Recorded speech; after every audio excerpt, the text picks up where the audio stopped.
Lander ବିକ୍ରମରୁ ଅଲଗା ହେଲା rover Pragyan.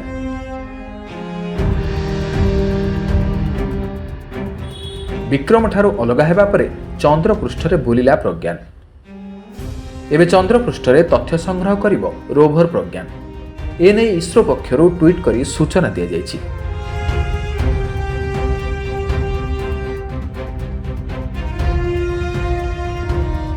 ଗତକାଲି ସନ୍ଧ୍ୟା 6:04 ସଫଳତାର ସହ ଚନ୍ଦ୍ରପୃଷ୍ଠରେ ଅବତରଣ କରିଥିଲା ଚନ୍ଦ୍ରାୟଣ-3।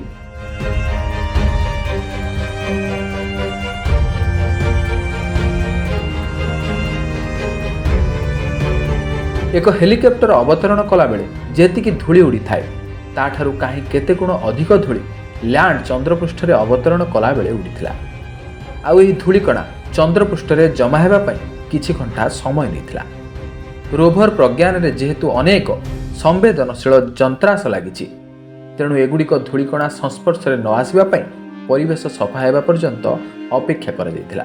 ତାହା ସହ ଲ୍ୟାଣ୍ଡରରେ ଥିବା ସୋଲାର ପ୍ୟାନେଲରୁ ଧୂଳି ଖସିବା ପରେ ପ୍ୟାନେଲ ସୂର୍ଯ୍ୟ କିରଣରୁ ଶକ୍ତି ଗ୍ରହଣ କରି ରୋଭରକୁ ଅଧିକ କାର୍ଯ୍ୟକ୍ଷମ କରିବା ପାଇଁ ଅପେକ୍ଷା କରାଯାଇଥିଲା।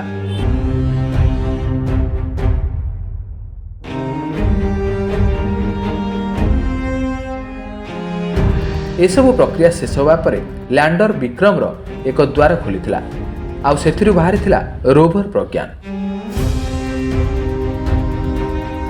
Bureau report, star live Odia.